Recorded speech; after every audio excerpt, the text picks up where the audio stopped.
Réviser pour réviser, ça sert absolument à rien. Enfin si, à se donner bonne conscience. Mais c'est pas pour ça que ton enfant réussira mieux à la rentrée scolaire prochaine. Alors non seulement il est très possible que ce soit inutile, voire contre-productif, et en plus il se peut que ce soit sujet de prise de tête entre vous, ces fameuses révisions de l'été. Alors on fait quoi? On laisse tout l'été sans ouvrir un cahier ou un livre? Bah non, pas du tout. Aujourd'hui, dans cette vidéo, je vais donner un plan d'action précis en fonction de la situation de ton enfant. Et puis reste bien jusqu'au bout, hein, parce que je te dirai ce que je propose gratuitement pour ceux qui ont envie d'aller plus loin, d'en savoir plus sur comment aider au mieux son enfant à réviser efficacement et de manière agréable cet été. J'ai envoyé un questionnaire à la communauté de Cap Réussir et puis tu vois que la dernière question, là, c'était as-tu des questions justement, des idées de vidéos concernant les révisions de l'été, les cahiers de vacances, etc. Il y a eu plein de questions, donc ce que je te propose, c'est une série de 3 vidéos. Cette semaine, on voit donc des généralités sur les révisions. La semaine prochaine, on ira voir de plus près les cahiers de vacances.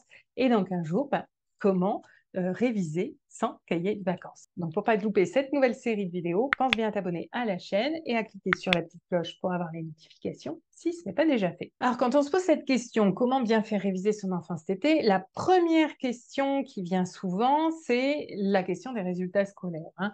D'ailleurs, les parents qui s'adressent à moi commencent souvent par ça en me disant mon enfant a des résultats scolaires très insuffisants ou a des bons résultats, mais, tu vois, ou a des résultats moyens. Donc, c'est une question à se poser. La deuxième, ça va être est-ce que ces résultats sont bons ou moins bons, sont identiques dans toutes les matières? Et la dernière question, c'est quelle est son attitude devant le travail scolaire? Est-ce qu'il est plutôt du genre motivé, pas motivé, concentré, pas concentré, studieux, appliqué, etc.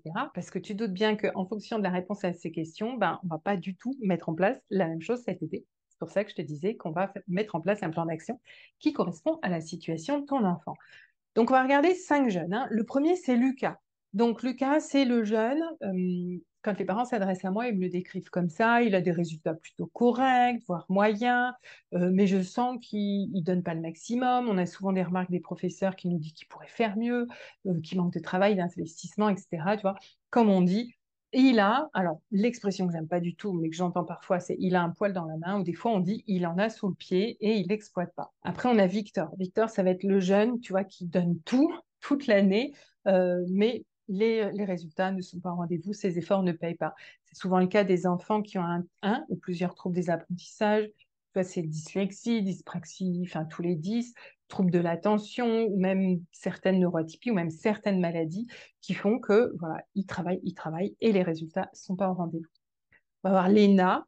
Léna, alors oui, je sais, j'ai pris une fille, c'est pas du stéréotype ou des clichés. Il y a des études qui ont montré ça, en fait, qu'on a beaucoup plus de garçons dans la catégorie de Lucas et beaucoup plus de filles dans la catégorie de Léna. Donc Léna, ça va être la fille studieuse, tu vois, qui fait bien ses devoirs, qui aime bien que tout soit fait, bien écrit, le cahier bien tenu, tout ça, et qui en fait même peut-être un peu trop. Et parfois, j'ai des parents qui me disent, est-ce que je dois la laisser travailler autant cet été? Est-ce qu'il ne faut pas qu'elle débranche, qu'elle décroche un petit peu?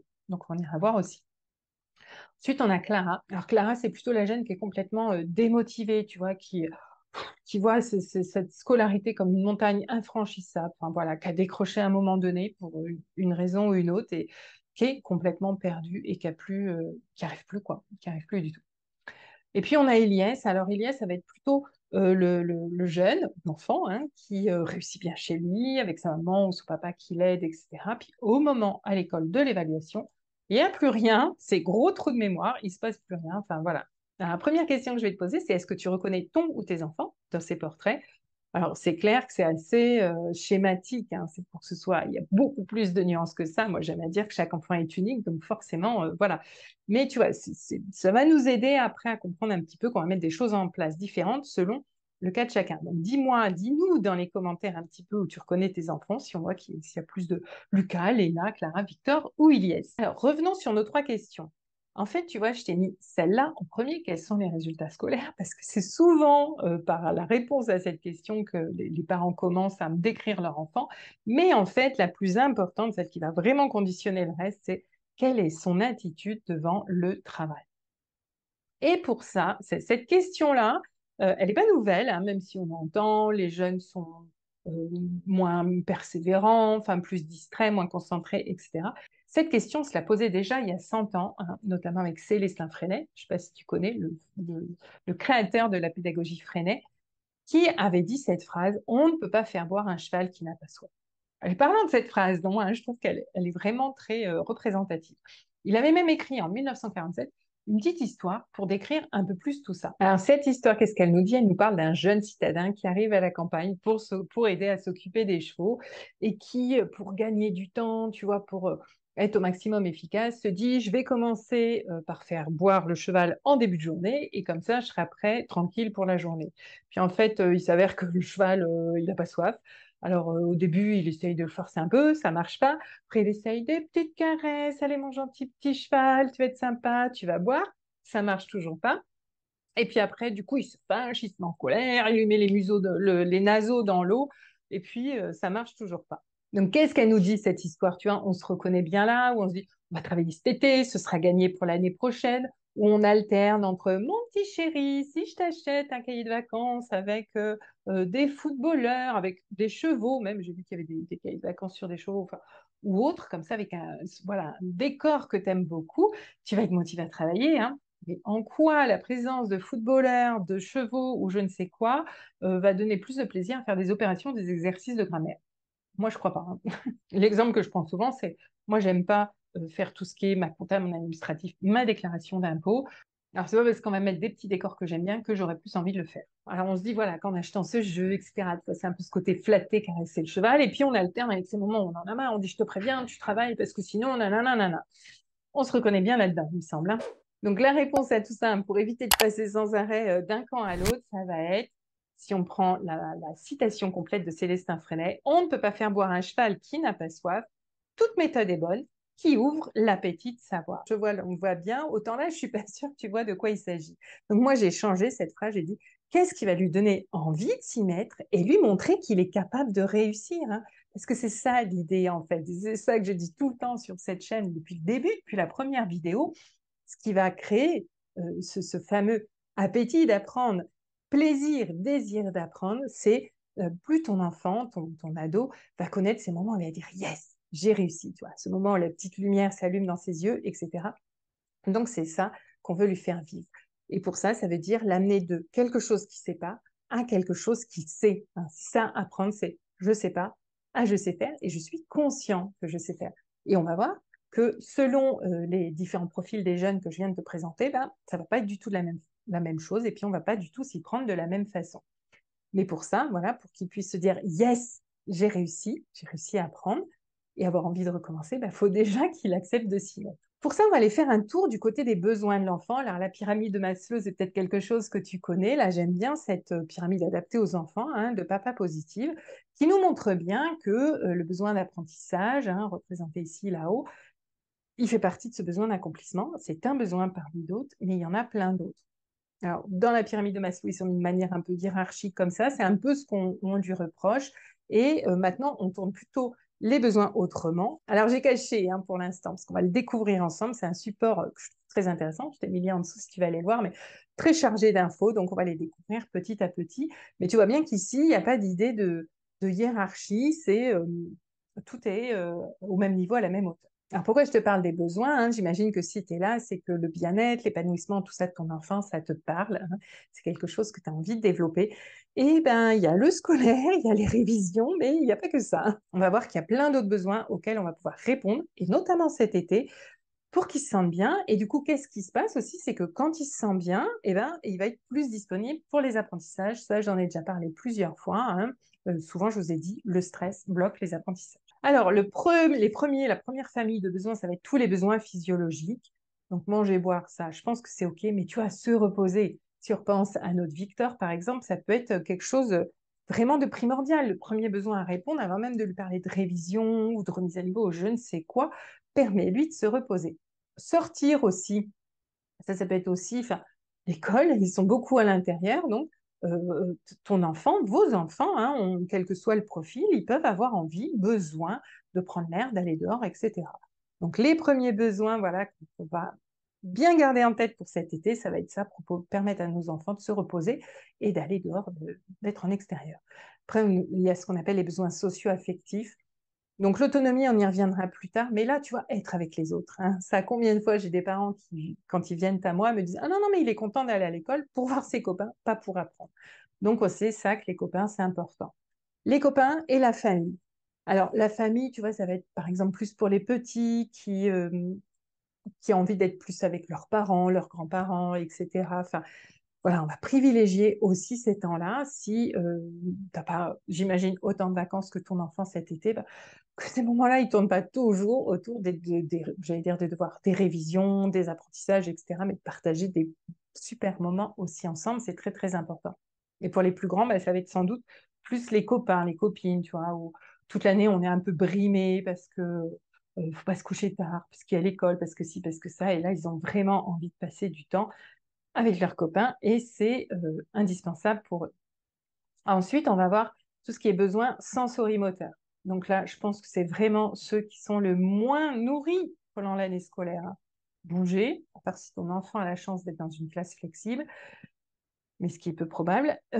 Jouer, imiter, manipuler, explorer, tout ça, c'est vraiment, vraiment, profitons de l'été pour leur permettre de vivre tout ça. Donc du jeu et des loisirs.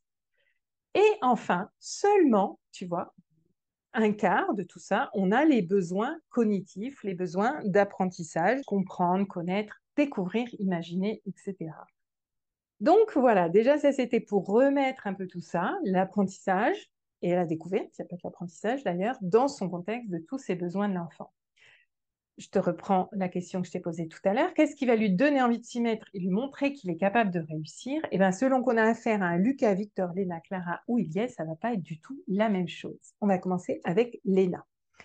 Donc, Léna, si tu te souviens, c'est l'élève scolaire qui réussit bien, etc., qui réclame son cahier de vacances. Et on va peut-être se dire, est-ce qu'il faut que je l'oblige à sortir de son cahier de vacances?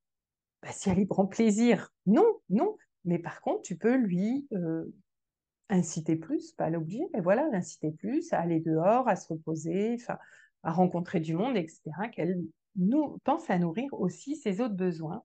Et puis, par rapport à celui-là, à ces apprentissages, si tu te souviens bien, on a dit, Léna, c'est celle qui aime bien à chaque fois qu'elle réussit un exercice, enfin, qu'elle a bien répondu comme il faut.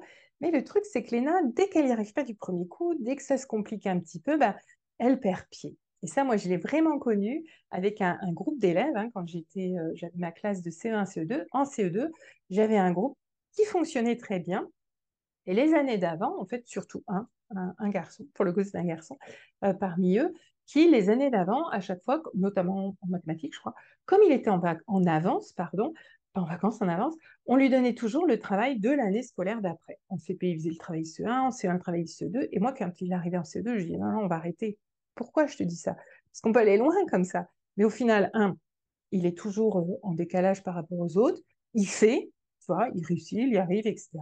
Il rencontre jamais cette fameuse résistance, tu vois, des choses auxquelles il n'a pas la réponse tout de suite, et que, ben, ce qui fait que le jour où il va rencontrer cette résistance, soit au collège, au lycée, etc., ben, il ne saura pas la gérer, il ne saura pas la faire. C'est un peu ce qui est arrivé à mon fils. Donc, avec ce garçon, et puis après, il y a un petit groupe qui s'est greffé autour de lui, je leur donnais comme ça ce que j'ai appelé, tu vois, de la stimulation, des défis, enfin, des problèmes un petit peu plus complexes, des défis logiques, enfin voilà, des travaux de lecture un peu plus longs, etc., pour les stimuler, tu vois, ouvrir plus, au lieu d'aller toujours de l'avant, c'était ouvrir plus, puis accepter ce moment où ça déstabilise un peu, et puis ça remonte.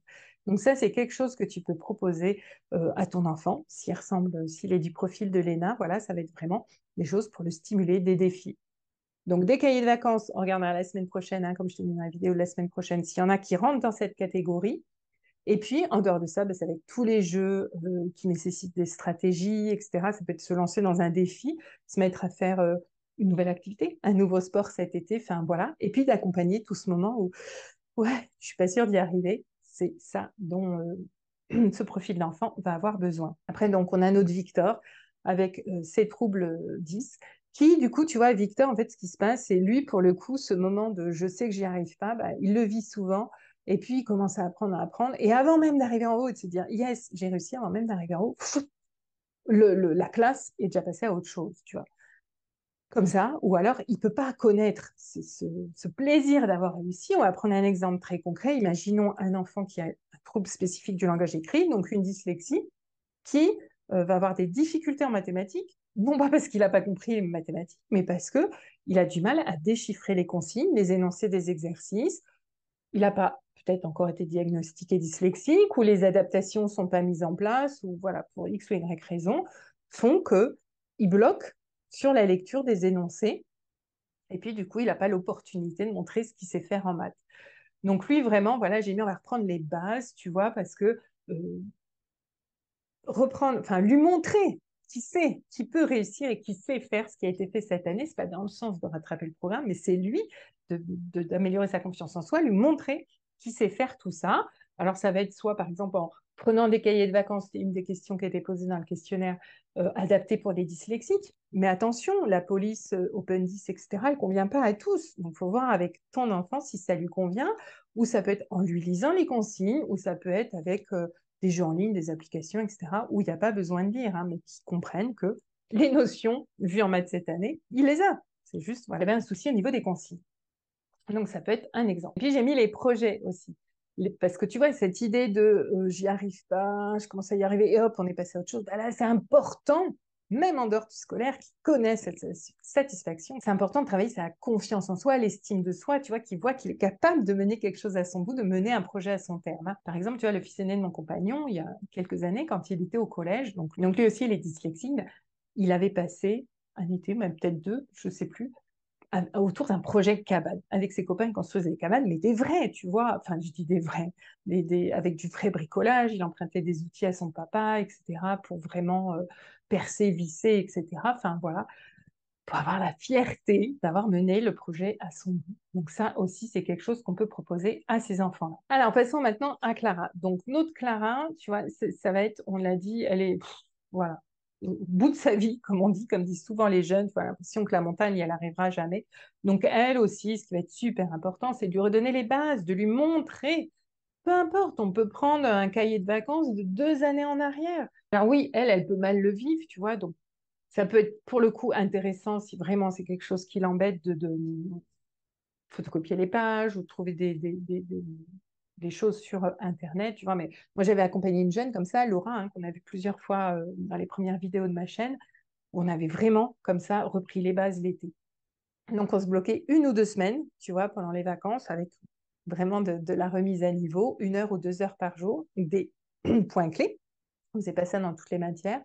Je crois qu'on avait travaillé de mémoire l'anglais, la grammaire et puis les maths. Voilà, on avait pris ces points clés-là et puis c'est là on s'était vraiment laissé aller. Tu vois, c'est ce que j'ai mis à de la créativité. On avait fait les labbooks, on avait utilisé du matériel, enfin, même son corps, on avait mis les scènes, etc. On avait pris le temps et avait permis de redécouvrir toutes ces choses. Et pour le coup, dans ce contexte-là, de prendre plaisir à réussir, elle n'en avait absolument rien à faire de savoir que c'était un cahier de 2 ans d'avant. C'était OK pour elle. Le plaisir de réussir était tellement plus important. Elle sentait qu'elle allait pouvoir continuer d'avancer comme ça. Après, donc, on a notre Lucas. Donc, Lucas, lui, tu vois, on a dit, il fournit le minimum, hein, un peu ça. Ben, en fait, Lucas, lui, ça me fait penser, tu vois, à Sherlock Holmes. Sherlock Holmes, tu sais, qui prend des indices. Hein, yes, j'ai trouvé la solution. Ou Dr House, dans un autre domaine, mais la même chose, tu vois, qui traite les infos. Et tu vois, ce moment comme ça, où il a le truc, et tout le reste, il s'en moque. Hein. C'est pour ça que j'ai pris ces deux-là assez anticonformistes, Sherlock Holmes et Dr House, où le reste, rédiger le rapport, le machin, tout ça, ils n'en ont rien à faire. Donc, notre Lucas, c'est ça, c'est lui, il a ce plaisir de la découverte, de l'apprentissage, etc. Mais lui, il va avoir besoin qu'on l'aide à mettre de la rigueur dans ce qu'il fait. Mettre de la rigueur dans avant sa découverte et après sa découverte. Donc lui, on va lui proposer, voilà, j'ai travaillé la rigueur. La rigueur, ça va être par exemple autour de choses toutes simples, de la vie quotidienne, de la vie de famille ou dans les apprentissages, parce que ça lui sera très utile aussi après dans sa vie active, hein. C'est exactement le cas de mon fils aujourd'hui, qui se rend compte que quelque chose qui, à l'époque, je ne savais pas tout ça quand il était en primaire au collège et qu'on n'avait pas assez développé, et qu'il est obligé de commencer à apprendre aujourd'hui qu'il est rentré dans la vie active parce que quand ce qu'on attend, que ce soit au scolaire ou dans la vie active, c'est pas seulement la découverte, mais aussi de bien la présenter, bien l'organiser, de de ranger tout ça, tout ce qu'il y a autour, etc. Donc pourquoi j'ai mis autonomie? Parce que ces enfants-là, par exemple, très souvent, on est assez impressionné par... on me dit souvent, ah, quand il aime quelque chose, il est passionné, enfin, etc. Et c'est des enfants qui vont avoir envie qui aiment beaucoup l'astronomie, les dinosaures, l'histoire, enfin des choses comme ça, qui vont partir dans des projets fous, mais où on va beaucoup les aider, tu vois, pour mettre en place, préparer le matériel, pour après coup ranger, etc. Et ben, c'est ça, quand je parle d'autonomie, c'est donc, de quel matériel tu vas avoir besoin, comment tu vas mener ton projet, ton expérience, etc. Et après coup, qu'est-ce que tu vas en faire, comment tu vas le ranger, comment tu vas le communiquer aussi, hein. Dans les questions, j'avais le journal de l'été. Ben ouais, ça peut être à chaque fois qu'on fait une découverte, on prend des photos, on écrit un petit texte et on complète son journal de l'été. Apprendre à communiquer ses découvertes, ça c'est important aussi. Et en plus, ça fait écrire parce que souvent, c'est des enfants voilà, qui ont un peu du mal à écrire, hein. La main ne va pas aussi vite que leur cerveau. Ensuite, on a Ilyes. Donc, Ilyes, on avait dit celui qui réussit bien à la maison avec ses parents, mais à l'école, qui perd ses moyens, qui est assez stressé. Donc, lui, ce qu'on va vraiment l'aider à faire, c'est, un, ça va être tout ce dont j'ai déjà parlé plusieurs fois sur ma chaîne, tout ce qui va lui permettre de calmer son stress, donc cohérence cardiaque, EFT, par exemple, je fais une vidéo dernièrement, voilà, qui va lui apprendre à s'apaiser. Et puis aussi, après, prise d'infos, j'ai mis ça parce que c'est vraiment lui apprendre à fais le tri. Dans tout ce que tu as là devant toi, fais le tri, prends ce qui est utile. Tu vois, ça va te permettre de, quand tu une consigne, tu ne comprends pas, ou un document, tu ne comprends pas, bah, avoir, c'est aussi une histoire de méthodologie, mais là, ça va être plus de respire, prends le temps et va dans l'ordre. Donc, prise d'infos, par exemple, pour lui, bah, si on travaille avec un cahier de vacances, on va focaliser, peu importe le contenu, mais on va focaliser sur comprendre les consignes, comprendre ce qui est demandé. Et puis, hors cahier de vacances, ça peut être... Et puis, un truc tout simple, s'il fait de la cuisine, ça va être, bah, on le laisse tout seul chercher sa recette, dire, une fois que tu as ta recette, qu'est-ce que tu fais? Toujours, on lui dit pas, fais ci, fais ça, mais on lui dit, et ensuite, qu'est-ce que tu fais? Du coup, l'étape suivante, ça va être qu'il aille chercher la liste des ingrédients. Et après, qu'est-ce que tu fais? Bah, qu'il aille regarder dans le placard ce qu'il y a déjà. Et après, qu'est-ce que tu fais? Bah, que tu fasses la liste de courses. Tu vois, c'est comme ça. Enfin, aussi, là, il y a de la méthodologie et puis cette prise d'infos de quelles sont les infos que j'ai. Ce seraient les ingrédients et quelles sont les infos qui me manquent, donc les ingrédients à aller acheter. Bon, voilà, j'imagine qu'avec tout ça, on est très loin que des questions que tu te posais par rapport aux révisions, hein. Peut-être, d'ailleurs, la seule question, c'était faut-il faire réviser mon enfant ou pas cet été? Comme je te l'ai dit en début de vidéo, si c'est réviser pour réviser, ça sert à rien. Si c'est pour répondre à ses besoins, on a parlé de besoins, si c'est pour l'aider à progresser sur des choses qu'il ne savait pas faire et profiter de l'été pour lui permettre de faire, prendre confiance en lui, etc., oui, ça vaut le coup. Et c'est seulement après, à ce moment-là, qu'on va pouvoir se poser la question, oui, mais comment? Est-ce qu'on va lui proposer un stage, un cahier de vacances, un prof particulier, etc. Bah, je ne vais pas repasser les 5 profils d'enfants, mais on va en prendre 2, par exemple. Tu vois bien, par exemple, que notre Lucas, voilà, qui est très curieux, qui aime, voilà, qui aime bien découvrir des nouvelles choses, on va pouvoir, par exemple, lui proposer un stage de programmation informatique, un stage d'échecs, etc., où ça va amener cette stimulation dont il a besoin, et en même temps, ça va prendre à le cadrer avec des règles, des horaires, lui amener la rigueur dont on parlait. Clara, par exemple, je l'ai dit, tu vois, qui est complètement éteinte, hein, ben, pour la rallumer, si je peux dire. Peut-être qu'elle va avoir besoin de beaucoup d'affectifs, que ce soit avec toi ou un autre membre de la famille ou un prof particulier, si c'est un peu conflictuel avec toi. Trouver la bonne personne, voilà, qui va l'aider à reprendre confiance en elle. Pareil, tu vois, pour jeux, applications, cahier de vacances, j'en ai parlé à chaque fois et ça, on verra dans les prochaines vidéos, je te l'ai dit. Que retenir de tout ça? Ben, la question à se poser pour cet été, c'est pas est-ce que mon enfant doit réviser, mais comment lui donner la soif d'apprendre, qui est indispensable pour faire ses apprentissages, voilà. Chaque enfant a des besoins différents, ça c'est vraiment aussi le truc que j'aimerais que tu retiennes. Et puis, l'apprentissage est un besoin comme un autre, ne focalisons pas là-dessus, il y a plein d'autres choses à lui proposer, lui offrir, lui permettre de vivre cet été. Donc l'apprentissage est un besoin comme un autre, et même à l'intérieur de l'apprentissage, tu vois, souvent on focalise sur ces fameux cahiers de vacances, français, maths, enfin cahiers de vacances, on dit des applis, des jeux, etc., pour réviser les tables de multiplication, pour réviser ci, pour réviser ça. Mais là, on focalise sur les savoirs.